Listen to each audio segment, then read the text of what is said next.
Good morning, students.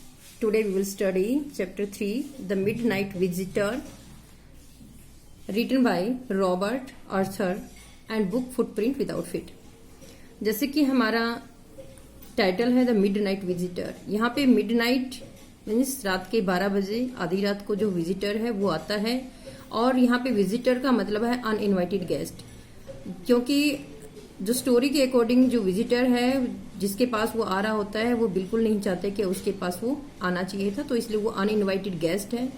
तो story start करने से पहले मैं आपको just I will give you introduction of the story कि इसमें there are 3 characters. Main first is Ausable. Ausable एक सीक्रेट एजेंट होता है और एक्सपेक्ट कर रहा होता है कुछ इंपॉर्टेंट रिपोर्ट्स के बारे में। उसके पास कुछ रिपोर्ट्स आनी थी मिसाइल्स के रिगार्डिंग मिसाइल्स। और सेकंड कैरेक्टर है वो है फाउलर। फाउलर एक राइटर होता है। राइटर जो है ऑसेबल के पास उसके रूम में आता है, उस इंपॉर्टेंट रिपोर्ट्स के बारे में कुछ इंफॉर्मेशन कलेक्ट करना चाहता है। वो भी क्योंकि राइटर जो है हमेशा कुछ नई चीजें लिखना चाहता है, कुछ नया इंटरेस्टिंग जो है वो राइट डाउन करना चाहता है। और जो थर्ड कैरेक्टर है स्टोरी में वो है मैक्स। मैक्स भी एक जो है सीक्रेट एजेंट ही है, और वो जब ऑसेबल के साथ फाउलर उसके रूम में जाता है तो मैक्स वहां ऑलरेडी उनको एक पिस्टल के साथ मैक्स भी उस कमरे में मिलता है। जो मैक्स है वो बिल्कुल नहीं चाहता कि ऑसेबल के पास जो वो जो रिपोर्ट्स है वो आए, वो मैक्स भी उसको लेना चाहता है।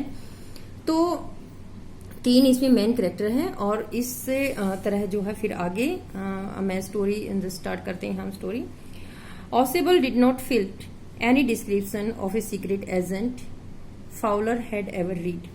यानी कि इसमें जो राइटर है, जो ऑथर जो रॉबर्ट आर्थर जो कह रहा है कि जो फाउलर जो स्टोरी वाला राइटर आता है फाउलर, वो कहता है कि जितना भी मैंने आज तक जो भी बुक पढ़ी थी, उसने जो भी कुछ सुना था कि सीक्रेट एजेंट के बारे में, सीक्रेट एजेंट ऐसे होते हैं, उनका जो डिस्क्रिप्शन होता है, उनकी जो पर्सनैलिटी होती है वो ऐसी होती है, जो कुछ भी उसने सीक्रेट एजेंट के बारे में पढ़ा था उस तरह का जो है बिल्कुल कुछ भी ऐसा ऑसेबल में नहीं था। उसके अकॉर्डिंग जो उसने सुना था उसके अकॉर्डिंग उसका डिस्क्रिप्शन उसको सूट नहीं कर रहा था, वैसा ऑसेबल का जो है डिस्क्रिप्शन नहीं था, उसकी पर्सनैलिटी नहीं थी। Following him down the musty corridor of the gloomy French hotel where Ausable had a room. यानी कि जब ऑसेबल अपने कमरे में जा रहा था तो फाउलर भी उसके साथ ही जा रहा था, यानी कि उसका पीछा करते हुए जाते हुए उसके साथ वो मस्टी कॉरिडोर, मस्टी यानी कि स्टेल स्मेलिंग डैम्प सा गीला सा of the gloomy French, gloomy एक उदासी भरा सा जो है कॉरिडोर फ्रेंच होटल में, वहां से जो है वो ऑसेबल अपने रूम में जा रहा था और फाउलर भी उसके साथ साथ चल रहा था। Where Ausable had a room, मतलब वहां पर जो है उसका ऑसेबल का कमरा था। फाउलर फेल्ट लेट डाउन, और वहां पे जो है लेट डाउन मतलब यहाँ पे डिसअपॉइंटेड, और यहाँ पे फाउलर को थोड़ा सा उदास हो गया। वो मतलब सोचने लगा कि मैं कहाँ ऐसी उदास भरी जगह में फंस गया। मतलब इसको क्योंकि वो तो सोच रहा था कि कुछ मेरे को इमेजिनेटिव मिलेगा, कुछ एक्साइटमेंट मेरे को मिलेगा, बट ऐसा उसको कुछ नहीं मिला। उसको ग्लूमी फ्रेंच होटल में एक स्मेली से कॉरिडोर में से वो जाना पड़ा, और जो ऑसेबल का जो डिस्क्रिप्शन था वो भी एक सीक्रेट एजेंट जैसा नहीं था। तो मतलब इस सबको सोचते हुए जो है काफी जो फाउलर वो डिसअपॉइंट हो गया, थोड़ा सा उदास हो गया। It was a small room. अब ये ऑसेबल के रूम के बारे में बताया गया है कि उसका जो रूम था बहुत छोटा सा था। On the 6th and top floor, वो 6th और टॉप फ्लोर पर था। And scarcely A setting of A romantic और एडवेंचर्स। और वो कह रहे कि मतलब वहां पर बहुत कम फैसिलिटीज थी, और मुश्किल से ही वो मतलब इमेजिनेटिव भी नहीं लग रहा था। रोमांटिक इमेजिनेटिव होता है, एडवेंचर्स मतलब थ्रिलिंग या एक्साइटेड में कोई वैसा वहां पर इमेजिनेटिव या एक्साइटिंग सीन उसको नहीं दिखाई दिया, जैसा कि एक सीक्रेट एजेंट के अकॉर्डिंग होना चाहिए था। Ausable was for one thing. अब यहाँ पे जो ऊपर है जो डिस्क्रिप्शन है वो तो जो है ऑसेबल के रूम के बारे में और जहां पर वो रहता था उस होटल के बारे में डिस्क्रिप्शन दिया गया है। अब आगे थोड़ा सा और भी ऑसेबल के बारे में डिस्क्रिप्शन है इसमें कि Ausable was one thing fat, very fat, and then there was his accent. कि वो मोटा था, बहुत मोटा था, और ऊपर से उसका जो बोलने का जो उसके एक्सेंट थे, एक्सेंट का मतलब होता है बोलने का जो टोन होती है, जो प्रोनाउंसिएशन होती है। जैसे कि अलग अलग एरिया में अलग अलग बोलने की प्रोनाउंसिएशन होती है। जैसे हम साउथ इंडिया की तरफ जाएंगे तो उनका जो इंग्लिश बोलने का जो वे है, उनके जो एक्सेंट है वो डिफरेंट होते हैं, और नॉर्थ की तरफ जाएंगे तो उनका बोलने का जो एक्सेंट है वो अलग होते हैं, और हरियाणा की तरफ और मतलब डिफरेंस, मतलब हर जगह में जाएंगे तो हम उनकी अलग अलग जो है बोलने का लहजा होता है, उनके एक्सेंट, उनकी प्रोनाउंसिएशन जो है एक लैंग्वेज को बोलने की अलग अलग मिलती है। तो इसलिए उसका जो एक्सेंट था, दो ही स्पोक फ्रेंच, ये उसके बारे में बता रहा है कि दो ही स्पोक फ्रेंच, वो फ्रेंच बोलता था, एंड जर्मन पॉसिबली, और जर्मन भी वो मतलब वेल एनफ, पॉसिबली मतलब वेल एनफ, ठीक ठाक बोल लेता था। He had never altogether lost the American accent he had brought to Paris from Boston 20 years ago. यानी कि 20 साल पहले वो अमेरिका में रहता था, अमेरिका में बोस्टन में रहता था, और अब वो जो है पेरिस आया था। यानी कि अब जो है ऑसेबल पेरिस में रहता था, और लेकिन वो 20 साल पहले अमेरिका से बोस्टन में रहता था, वहां से आया था। लेकिन यहाँ पे जो राइटर है वो बता रहा है कि 20 साल बाद भी उसने जो अमेरिका में बोलने के जो एक्सेंट थे, उसके जो बोलने का लहजा था, वो भी वो भूला नहीं था। मतलब वो भी मतलब उसकी जो बोलने का जो वे था, उसमें उसके एक्सेंट वो भी झलक रहे थे कि वो अमेरिकन लैंग्वेज के थोड़े से एक्सेंट बोल रहा था, उसमें उस तरीके से थोड़ा सा बोल रहा था। You are disappointed, Ausable said Weasley over his shoulder. You were told that I was a secret agent, a spy dealing in espionage and dangers. यानी कि यहाँ पर यू कौन है? ऑसेबल है। ऑसेबल किसको बोल रहा होता है? ये उसको फाउलर को बोल रहा होता है कि आप शायद डिसअपॉइंटेड हो गए हैं, थोड़ा सा आप उदास हो गए हैं, क्योंकि उसको बताया गया कि तुम्हें बताया गया मैं सीक्रेट एजेंट हूँ, लेकिन तुम्हें सीक्रेट एजेंट वाली चीज मेरे अंदर कोई दिखाई नहीं दी, और ना ही मेरी जगह एक ऐसी लग रही है आपको जैसे कि सीक्रेट एजेंट की जगह होती है। तो इसलिए वो समझ गया, ऑसेबल एक स्मार्ट पर्सन था, वो समझ गया कि जो राइटर है फाउलर जो उसके साथ आया है वो खुश नहीं है। तो ऑसेबल सेड विजली, विजली मीन्स ब्रीथ नॉइजली, मतलब आवाज करते हुए, सांस लेके वो बोलता है, ओवर हिज शोल्डर, मतलब अपने कंधे के ऊपर से। यू वर टोल्ड, तुम्हें बताया गया कि मैं एक सीक्रेट एजेंट हूँ, एक स्पाई हूँ, एंड डीलिंग इन एस्पिनेज, एस्पिनेज मतलब एक स्पाइंग होता है, जासूसी करना, to obtain military and political information, यानी कि एक जासूस एक बहुत ही स्मार्ट जासूस होता है, एंड डेंजर्स जो मतलब मिलिट्री या पॉलिटिकल इंफॉर्मेशन रखता है, उनकी जासूसी करता है, और कुछ डेंजर भी होता है। You wish to meet me because you are a writer, तुम्हारी इच्छा थी मुझसे मिलने की क्योंकि आप एक राइटर है, और राइटर इस तरह की अलग अलग इंफॉर्मेशन कलेक्ट करता है। यंग भी हैं आप, एक राइटर भी है, यंग भी हैं, और रोमांटिक भी हैं, तो इसलिए आपकी जो मतलब विश थी कि कुछ और थी कि मैं और तरह का होऊंगा, लेकिन मैं थोड़ा सा अलग आपको दिखाई दिया। You envisioned misty figure in that night, और the crack of pistol drugs in the wine, तुम्हें लगा, तुम्हारी जो इमेजिन थी, इनविजन मतलब इमेजिन कल्पना करना, तुम्हारी ये कल्पना थी, तुम्हारी इमेजिन थी कि थोड़ा सा में रहस्यमयी फिगर मिलेगा, रात को क्रैक पिस्टल की आवाज मिलेगी और वाइन ड्रग्स मिलेगा, बट तुम्हें ऐसा कुछ भी दिखाई नहीं दिया। Instead you have spent a dull evening, और इसके बजाय तुम्हें क्या मिला? इंस्टेड इसकी बजाय you have spent a dull evening in a French music hall with a sloppy fat man who, instead of having message slipped into his hand by the dark-eyed beauties, get only a parasitic telephone call making an appointment in his room. अब वो कह रहे हैं कि इसकी बजाय तुमने क्या सोचा था कि मतलब तुमने जो है फ्रेंच के एक म्यूजिक हॉल में शाम बितानी पड़ी, एक विद स्लोपी यानी कि केयरलेसली ड्रेस्ड पर्सन के साथ, मतलब उसकी ड्रेस जो है सही नहीं थी, केयरलेसली ड्रेस्ड पर्सन के साथ रात बितानी पड़ी। और उसने सोचा क्या था कि तुमने क्या सोचा था कि इसकी वजह तुम्हें क्या मिलेगा कि मेरे हाथों में मैसेज आएगा, किसी सुंदर सी जो मतलब मेकअप करके काली काली आंखें कर लेते हैं, ऐसी जो ब्यूटीफुल गर्ल्स होंगी वो मतलब मेरे हाथ में मैसेज देके के जाएंगी। तुमने मतलब ऐसी कल्पना की थी कि लेकिन हुआ क्या, तुम्हें एक जस्ट पैरोसिक मतलब एक डल सी कॉल आई, और जिसमें तुम्हारे रूम में किसी से मिलने का अपॉइंटमेंट लिया। यू हैव बीन बोर्ड, यानी कि तुम बोर हो गए हो उस चीज को देखकर कि तुमने इमेजिन तो ये किया था कि मतलब जो है मेरे हाथों में एक सुंदर सी लड़की जिसकी आंखें काली होंगी मैसेज देख के जाएगी, जैसे कि सीक्रेट एजेंट होते हैं, लेकिन ऐसा नहीं हुआ। वो जस्ट केयरलेसली ड्रेस्ड पर्सन मिला उसको, और जो है उसको जस्ट एक डल सा टेलीफोन कॉल आई थी जिसमें किसी आदमी से मिलने की अपॉइंटमेंट लिया।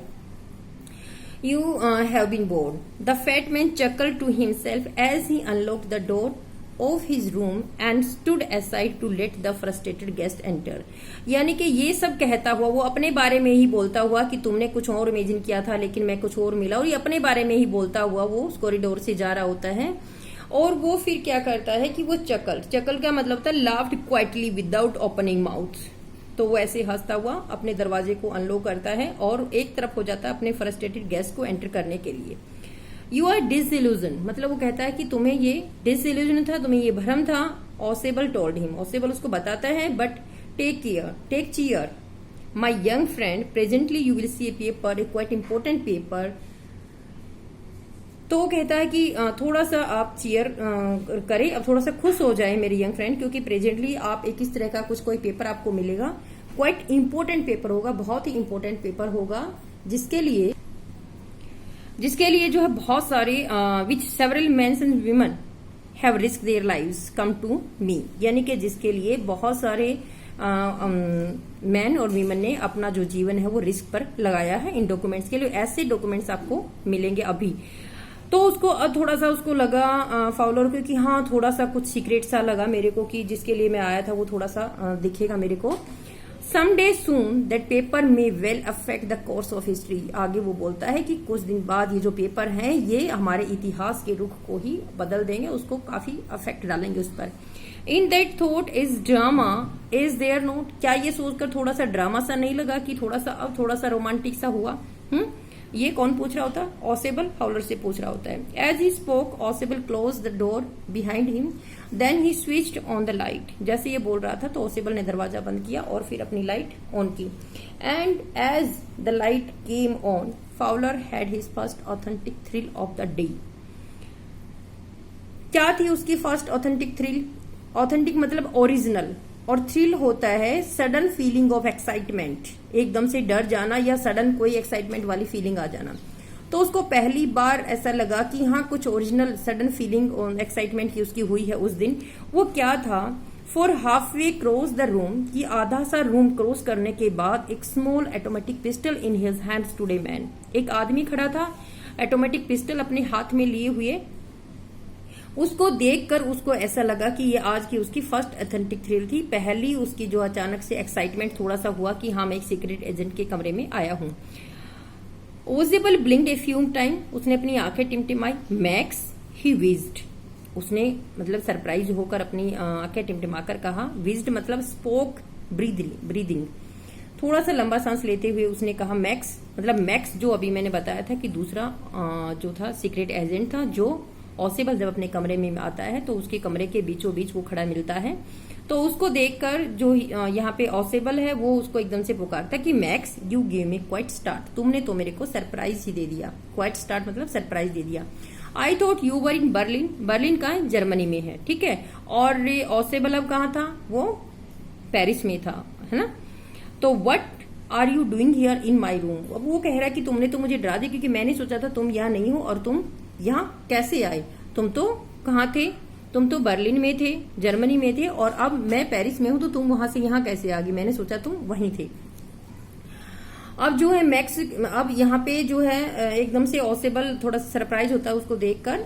अब यहाँ पे जो है मैक्स के बारे में बताया जा रहा है कि मैक्स कैसा था। Max was slender, a little less than tall, with features that suggested slightly the creptive pointed countenance of a fox. यानी कि मैक्स जो था बिल्कुल स्लेंडर मतलब पतला था, और वो टॉल से थोड़ा सा लंबा मतलब एवरेज था, सही चीज था, जिसका जो फीचर्स थे दैट सजेस्टेड स्लाइटली, वो थोड़ा सा क्रेप्टी होता है ट्री की डिसऑनेस्ट पर्सन, एक चालाक सा ट्रीकी सा चालबाज सा व्यक्ति, उसको मतलब फीचर्स दिख रहे थे उसके ऐसे। एंड पॉइंटेड, और वो थोड़ा सा गुस्से में था। गुस्से में क्यों था? क्योंकि वो डॉक्यूमेंट्स लेने के लिए आया था। और कॉन्टेनेंस का मतलब है उसके जो फेशियल एक्सप्रेशन थे या उसके जो रेसेंबल कर रहा था उसका फेस, वो एक लोमड़ी से उसका जो फेस मैच कर रहा था। तो ये किसके बारे में बताया? मैक्स के बारे में, कि मैक्स ऐसा दिख रहा था। There was about him a sight from the gun, और उसके पास एक गन थी। नथिंग स्पेशली मिनेंसिंग मतलब डेंजर्स या थ्रेटनिंग, धमकाने वाला या डेंजर्स उसके पास और कुछ नहीं था, बस वो एक गन थी उसके पास। द रिपोर्ट ही मर्मर्ड, अब वो बुड़बुड़ाता है कि report, the report that is being brought to you tonight concerning some new missiles. अब उसने कहा रिपोर्ट, वो रिपोर्ट जो तुम्हारे पास आज रात को आनी है, उसके बारे में मतलब वो बात कर रहा था। तो मिसाइल्स मतलब weapon which are thrown to strike the enemies and directed by a remote control. तो अब थोड़ा सा ऑसेबल के कमरे में उसको लगा, फाउलर को, कि हाँ थोड़ा सा ऐसा लग रहा है उसको, थोड़ा सा कि हाँ रोमांटिक भी है और एक्साइटमेंट भी है कि सीक्रेट एजेंट जैसा होना चाहिए। अब यहाँ पे इस मिसाइल के बारे में कौन बड़बड़ा रहा होता है? ये मैक्स बड़बड़ा रहा होता है कि मिसाइल्स के जो आज रात तेरे पास मिसाइल्स की जो रिपोर्ट आनी है मुझे वो चाहिए। I thought I would take it from you, मुझे मतलब मैंने सोचा कि मैं इसे तुमसे ले लूं, and it will be safer in my hand than in yours. और उसने कहा कि जो मिसाइल से रिगार्डिंग जो भी आज तेरे पास जो आना है वो अगर मैं लूंगा तो मेरे हाथों में ज्यादा सेफ रहेगा इवन तुम्हारे की बजाय। Ausable move to an arm chair and set down heavily. अब ऑसेबल आगे बढ़ा आर्म चेयर की तरफ और वो हैविली बैठ गया।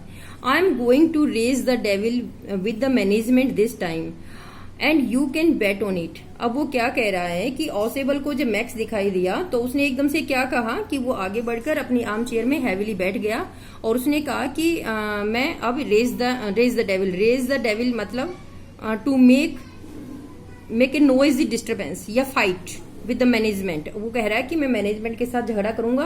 अब देखते हो झगड़ा क्यों करेगा। And you can bat on it, वो कहता है कि श्योर है ये तुम, मतलब मैं शर्त लगाता हूं कि मैं झगड़ा अवश्य करूंगा। ही सेड ग्रिमली, मतलब उसने सीरियसली होकर ऐसा कहा। ग्रिमली मतलब seriously. This is the second time, अब वो क्यों ऐसा बोल रहा है देखते हैं।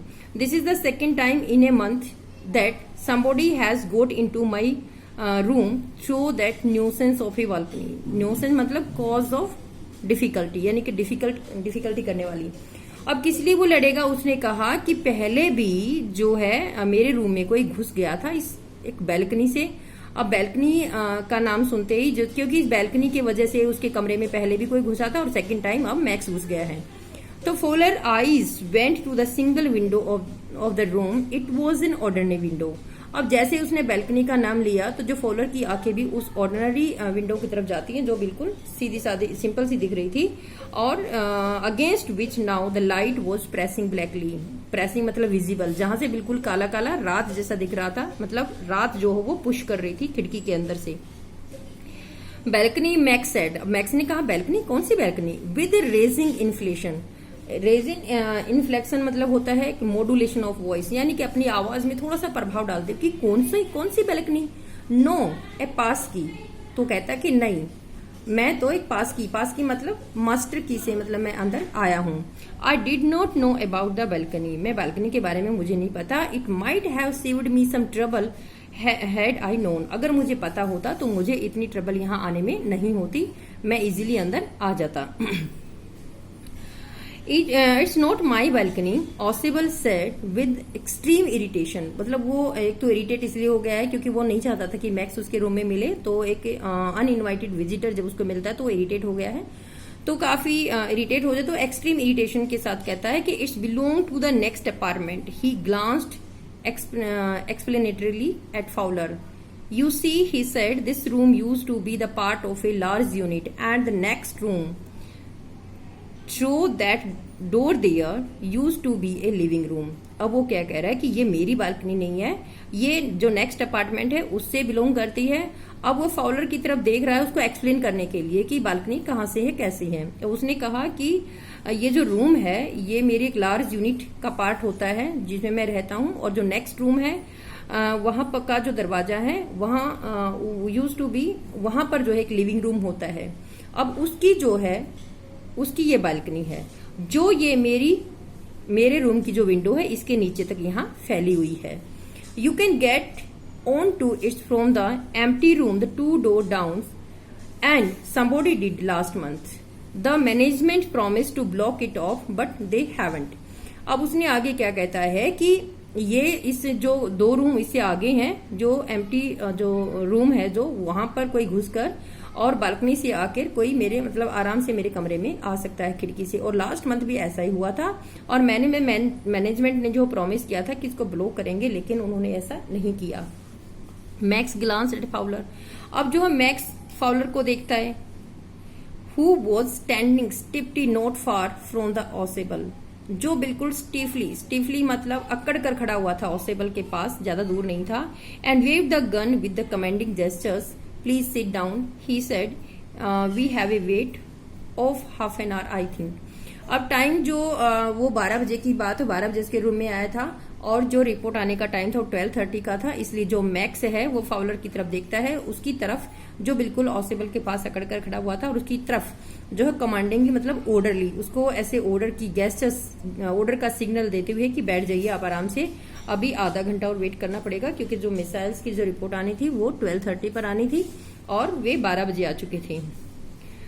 31 मिनट ऑसेबल सेड मूडीली। अब ऑसेबल ने कहा मूडीली, यानी कि पहले ही जो है ऑसेबल फ्रस्ट्रेट हो चुका था क्योंकि वो नहीं चाहता था मैक्स वहां आए।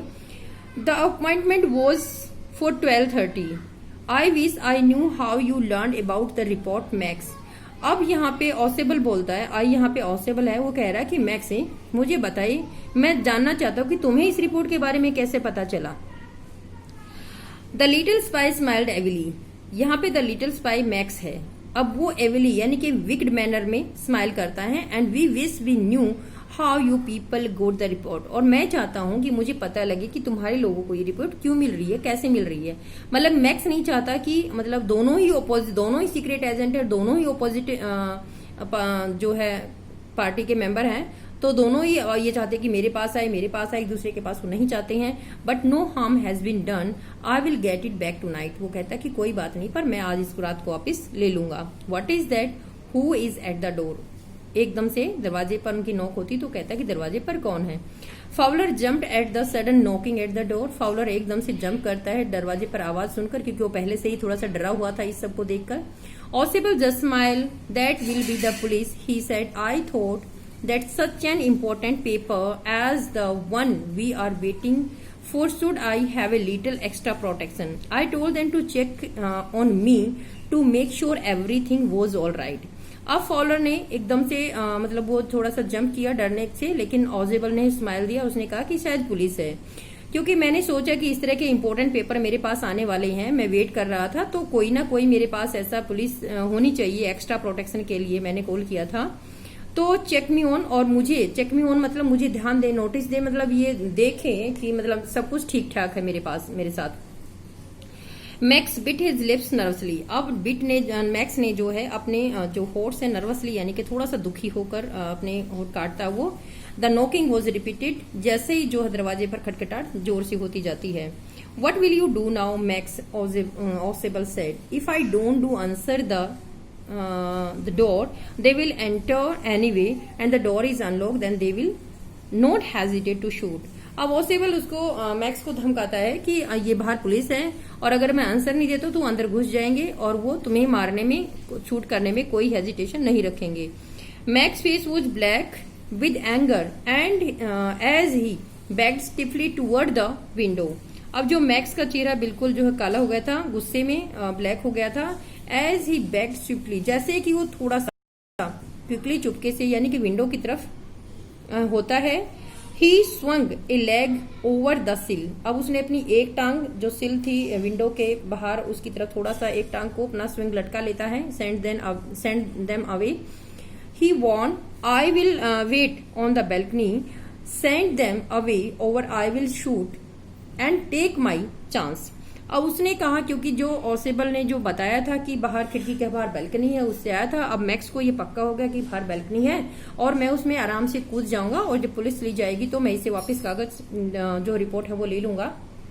तो ये सोचकर उसने कहा कि मैं बाहर बैल्कनी पे वेट करूंगा, और अगर मतलब मैं अगर तुम कोई गड़बड़ करते हो तो मैं तुम्हें शूट कर दूंगा, और मैं ये चांस लूंगा, मतलब मैं रिस्क लूंगा, अपनी जान का भी रिस्क ले लूंगा, मतलब उन डॉक्यूमेंट्स के लिए। The knocking at the door became louder and a voice was raise. अब जो नॉकिंग थी उसकी आवाज तेज होती चली जाती है, आवाज जो तेज होती जाती है। Mister Ausable keeping his body twisted so that his gun still covered the fat man and his guest. अब अपनी बॉडी को इस तरह से ट्विस्ट कर लेता है मैक्स से कि जो है उसका जो फाउलर उसका जो गेस्ट है वो भी और ऑसेबल दोनों ही उसकी गन की पॉइंट पर कवर हो जाए।